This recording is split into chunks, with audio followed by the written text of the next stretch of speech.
राजस्थान 10 बजे में आप सभी का बहुत स्वागत है और आपके साथ मैं हूं दीपा। फिलहाल शुरू करते हैं संभागवार बड़ी खबरों का सिलसिला। अलग अलग संभागों से हमारे रिपोर्टर आप तक बड़ी खबरें पहुंचाने के लिए जुड़े हुए हैं। सबसे पहले रुक करते हैं जयपुर संभाग का। जयपुर की आज की बड़ी खबर आप तक पहुंचा रहे हैं हमारे संवाददाता नरेश शर्मा। कांग्रेस के नए प्रदेश प्रभारी अजय माकन ने अपनी जयपुर यात्रा के दूसरे दिन आज सत्ता और संगठन की नब्ज टटोलते हुए कांग्रेस के वरिष्ठ नेताओं और मंत्रियों के साथ 7 घंटे तक मंथन किया। प्रदेश में सियासी संकट खत्म होने के बाद प्रदेश प्रभारी की नई भूमिका में जयपुर आए अजय माकन ने आज सत्ता व संगठन को मजबूत करने के इरादे से फीडबैक अभियान शुरू कर दिया है। माकन ने वरिष्ठ कांग्रेसी नेताओं से संगठन को लेकर चर्चा की तो मंत्रियों से उनके विभागों पर कामकाज की रिपोर्ट मांगी। हालांकि सचिन पायलट सहित 1 दर्जन नेता ऐसे भी थे जो माकन से मिलने पीसीसी में नहीं आए। आज अजय माकन से परसराम मोरदिया, हेमाराम चौधरी, सुभाष महरिया, नमो नारायण मीणा, नरेंद्र बुडानिया, रामेश्वर डूडी, दीपेंद्र शेखावत, धीरज गुजर, कुलदीप इंदौरा, गणेश घोगरा, असकली टांक व मोहन प्रकाश जैसे नेताओं से मुलाकात की। दिन के दूसरे चरण में अजय माकन ने सरकार के मंत्रियों के साथ बैठक की और उनसे उनके विभागों के कामकाज को लेकर चर्चा की। अजय माकन ने सभी मंत्रियों को ये भी कहा है कि कांग्रेस के घोषणा पत्र के अनुसार विभागों ने जो घोषणा पूरी की है उनकी पूरी लिखित में रिपोर्ट दी जाए। अजय माकन कल जयपुर संभाग के जिलों से कांग्रेसी नेताओं से मुलाकात करेंगे और उसके बाद अजमेर दौरे पर जाएंगे। कांग्रेस के वरिष्ठ नेताओं और मंत्रियों से फीडबैक लेने के बाद अजय माकन ने मीडिया से बातचीत करते हुए अशोक गहलोत सरकार की जमकर तारीफ की। माकन ने कहा कि 5 साल के लिए जो वादे गहलोत सरकार ने किए थे वे 60 से 70% महज 1.5 साल में पूरे कर दिए गए हैं। साथ में उन्होंने ये भी कहा कि जल्द ही मंत्रिमंडल फेरबदल और सत्ता में कार्यकर्ताओं की भागीदारी को लेकर भी फैसला होगा। उन्होंने कहा कि राजनीतिक नियुक्ति के लिए दिमाग में तारीख तय हो चुकी है और जल्द ही इसकी घोषणा कर दी जाएगी। माकन ने यह भी कहा कि 2 अक्टूबर को वे जनता के सामने सरकार के घोषणा पत्र को जो घोषणा पूरी हुई है वो रखेंगे। साथ में उन्होंने मंत्रियों को ये भी निर्देश दिया है कि वे महीने में 1 बार जिले में जाकर संगठन की मीटिंग भी ले। अब अजय माकन का ये दौरा कांग्रेस के लिए कितना सफल साबित होता है ये आने वाला वक्त बताएगा। चलिए जयपुर के बाद आगे बढ़ते हैं, आपको ले चलते हैं भरतपुर संभाग की आज की बड़ी खबर आप तक पहुंचा रहे हैं हमारे संवाददाता दीपक लवानिया। राज्य सरकार द्वारा बिजली बिलों में बढ़ोतरी करने के विरोध में आज भाजपाइयों ने मोती झील स्थित बिजली विभाग के कार्यालय पर जमकर विरोध प्रदर्शन किया और सरकार के खिलाफ नारेबाजी की। इस दौरान भाजपाइयों ने कोरोना गाइडलाइन की भी पालना की है। बिजली के बिलों में बेतहाशा वृद्धि के विरोध में आज प्रदेश आह्वान पर भरतपुर में भी भाजपा ने विरोध प्रदर्शन किया है। भाजपा के जिलाध्यक्ष डॉक्टर शैलेश सिंह के नेतृत्व में मोती झील स्थित अधीक्षण अभियंता कार्यालय पर सरकार का विरोध जताकर बिजली दर वृद्धि को वापस लेने की मांग की। विरोध प्रदर्शन के दौरान भाजपा नेताओं ने कहा कि कांग्रेस ने अपने चुनावी घोषणा पत्र में वायदा किया था कि 5 साल तक बिजली की दरों में वृद्धि नहीं की जाएगी, लेकिन सरकार ने कोरोना काल में परेशान जनता पर बिलों में वृद्धि कर उसके साथ कुठाराघात किया है। भाजपाइयों ने चेतावनी भी दी कि यदि पिछले 4 महीने के बिल माफ नहीं किए और बढ़ाई गई बिल की राशि को कम नहीं किया गया तो उग्र आंदोलन किया जाएगा। विरोध प्रदर्शन के बाद भाजपाइयों ने अधीक्षण अभियंता राम खिलाड़ी मीणा को ज्ञापन भी सौंपा और इस दौरान भाजपा के जिलाध्यक्ष डॉक्टर शैलेश सिंह के अलावा अभय वीर सिंह सोलंकी, गिरधारी गुप्ता, मोहन सिंह रारे सहित सैकड़ों की संख्या में भाजपाई मौजूद रहे। चलिए आगे बढ़ते हैं, रुक करते हैं उदयपुर संभाग की आज की बड़ी खबर आप तक पहुंचा रहे हैं हमारे संवाददाता रवि। बिजली की बढ़ी हुई दरों को लेकर भाजपा के प्रदेश व्यापी हल्ला बोल अभियान के तहत आज उदयपुर में भी हुआ जोरदार विरोध प्रदर्शन। जिले भर के तमाम जीएसएस पर भाजपाई कार्यकर्ताओं ने हल्ला बोल करते हुए विद्युत दरों में कटौती और इनमें कमी करने की राज्य सरकार से मांग की। इस दौरान नेता प्रतिपक्ष गुलाब चंद कटारिया ने भी उदयपुर के पटेल सर्कल स्थित विद्युत विभाग के कार्यालय के बाहर इस विरोध प्रदर्शन में हिस्सा लिया।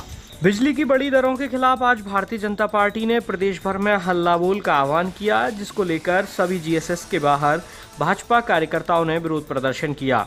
उदयपुर में भी भाजपाइयों ने नेता प्रतिपक्ष गुलाब चंद कटारिया के नेतृत्व में सभी जीएसएस के बाहर हल्ला बोल किया। कटारिया सरदार पटेल मंडल की ओर से पटेल सर्कल कार्यालय पर आयोजित हल्ला बोल में शामिल हुए। इस दौरान उन्होंने कार्यकर्ताओं को संबोधित करते हुए बिजली के बड़े दामों को लेकर सरकार पर जमकर निशाना साधा। उन्होंने कांग्रेस सरकार पर वादाखिलाफी करने का भी आरोप लगाया। इसके साथ ही शहर जिलाध्यक्ष रविंद्र श्रीमाली सहित पार्टी के वरिष्ठ पदाधिकारियों ने अपनी मांगों को लेकर विभाग के अधिकारियों को ज्ञापन सौंपा। इस मौके पर मीडिया से बातचीत करते हुए कटारिया ने प्रदेश सरकार से लॉकडाउन का बिल पूरी तरह से माफ करने और बिजली की बड़ी दरों को वापस लेने की मांग की है। इस सब के अलावा उदयपुर जिले में कोरोना संक्रमित मरीजों के आने का सिलसिला लगातार जारी है। आज भी दिन भर में कुल 40 नए कोरोना संक्रमित मरीज सामने आए, जिनमें एक पुलिस इंस्पेक्टर, एक सब इंस्पेक्टर और 10 से ज़्यादा पुलिस के कांस्टेबल शामिल हैं। आगे बढ़ते हैं, आपको लिए चलते हैं जोधपुर संभाग की आज की बड़ी खबर आपको बता रहे हैं हमारे संवाददाता राजीव गौर। राजस्थान के दूसरे बड़े जिले जोधपुर को अंतर्राष्ट्रीय स्तर का शहर बनाने के लिए 4 दिनों तक जोधपुर में डेरा डालने वाली नगरीय विकास विभाग की टीम ने स्थानीय स्तर के अधिकारियों के साथ में मंथन करने के बाद में यह निचोड़ निकाला है कि जोधपुर में वो पोटेंशियल है जिसके चलते जोधपुर अंतर्राष्ट्रीय स्तर का शहर बन सकता है। 2 दिनों तक जिस तरह से प्रमुख शासन सचिव भास्कर ए सावंत और एलएसी सचिव भवानी सिंह देता ने यहाँ के अधिकारियों के साथ मंथन किया है बैठ के लिए और मुख्यमंत्री जन आवास योजना की समीक्षा की है, उसके बाद में इस तरह के संकेत मिल रहे हैं कि आने वाले समय में 1500 से 2000 करोड़ का एक प्रोजेक्ट बन सकता है। इस बैठक के दौरान संभागीय आयुक्त समीर शर्मा, जिला कलेक्टर के अलावा जेडीए आयुक्त मेघा सिंह और नगर निगम आयुक्त सुरेश ओला भी मौजूद रहे। वहीं जिला कलेक्ट्रेट परिसर के अंदर इस अवसर पर वृक्षारोपण कार्यक्रम आयोजित किया गया, जिसमें शहर विधायक मनीषा पंवार, कांग्रेस नेता राजेंद्र सोलंकी, अनिल टाटिया भी शामिल हुए। कुल मिलाकर के 4 दिन का जो दौरा रहा है उसको यही माना जा रहा है कि आने वाले समय में जोधपुर की तस्वीर एकदम से बदल सकती है। आगे बढ़ते हैं, रुक करते हैं बीकानेर का। बीकानेर संभाग की आज की बड़ी खबर आप तक पहुंचा रहे हैं हमारे संवाददाता लक्ष्मण राघव। भाजपा के प्रदेश व्यापी प्रदर्शन के तहत बीकानेर में भी देहात और शहर भाजपा ने प्रदर्शन किया। देहात भाजपा जिला अध्यक्ष ताराचंद सारस्वत, बिहारी बिश्नोई, विधायक सुमित गोदारा सक्रिय दिखे, तो शहर में अखिलेश प्रताप सिंह की अगुवाई में प्रदर्शन हुआ। दरअसल बीकानेर में निजी कंपनी को लेकर भाजपा का विरोध है। उनका कहना है कि निजी कंपनी मनमानी कर रही है। दूसरी तरफ यहाँ एक अलग बात ये देखने को मिली कि कांग्रेस ने भी प्रदर्शन किया और वो निजीकरण के विरोध में किया।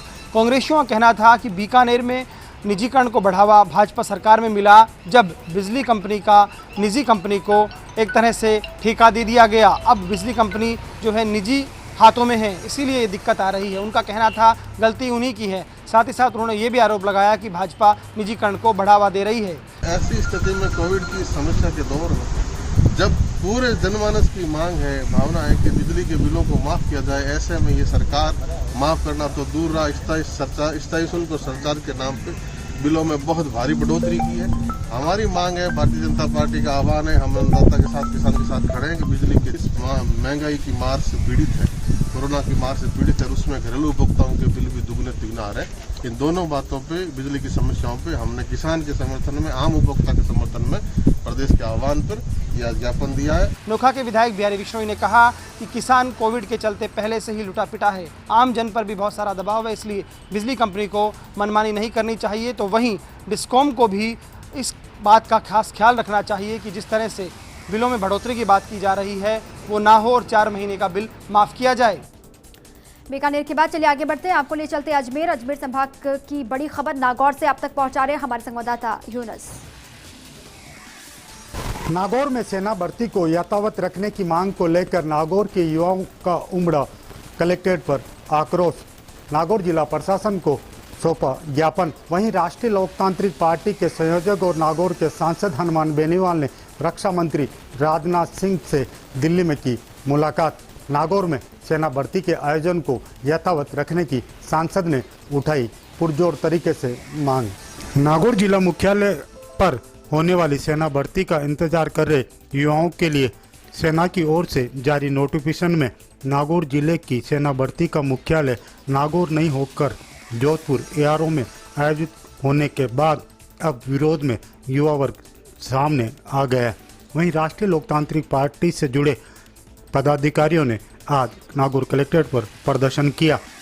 लंबे समय से सेना भर्ती का नोटिफिकेशन का इंतजार कर रहे युवाओं के लिए खुशी पल भर में कापूर हो गई। वहीं छात्र नेताओं ने सेना भर्ती का नोटिफिकेशन जारी जो किया गया है उसके के अंदर 10 जिले डूंगरपुर, बांसवाड़ा, सिरोही, उदयपुर, प्रतापगढ़, पाली, जालोर, बाड़मेर, जोधपुर और नागौर ARO में शामिल होना बताया गया है। वहीं नागौर जिले के तमाम युवाओं के लिए इन दिनों बड़ी समस्या खड़ी हो गई है, जो सेना भर्ती की तैयारियों में जुटे हुए थे, जहां पर नोटिफिकेशन में युवाओं को निराशा हाथ लगी है। देश की सीमाओं पर देश की रक्षा में हमेशा तत्पर रहने वाले नागौर के युवाओं का समर्थन शहीद वीरांगनाओं ने भी किया है, ताकि नागौर के युवा सेना भर्ती में अपना जोहर दिखा सके। चलिए आगे बढ़ते हैं, रुक करते हैं कोटा का। कोटा संभाग की आज की बड़ी खबर आप तक पहुंचा रहे हैं हमारे संवाददाता भवर एस चारण। कोटा बैराज से की गई इस सीजन की सबसे बड़ी जल निकासी। बैराज के 10 गेटों को 15-15 फीट तक खोल करके आज 1.5 लाख क्यूसेक से भी अधिक पानी चमल नदी में छोड़ा गया और इसके साथ ही चमल नदी का जल स्तर भी बढ़ गया और कोटा शहर में प्रशासन ने मुनादी टीमों को तैनात कर दिया। पुलिस जाब्तों के साथ इन टीमों ने लोगों को खासतौर पर इस बात के लिए ताकीद किया कि लोग किनारों से दूर रहें और साथ में डूब क्षेत्र वाली जो बस्तियां हैं वो इस बात के लिए मानसिक रूप से तैयार रहें कि आवश्यकता पड़ने पर बस्तियों को भी खाली कराया जा सकता है।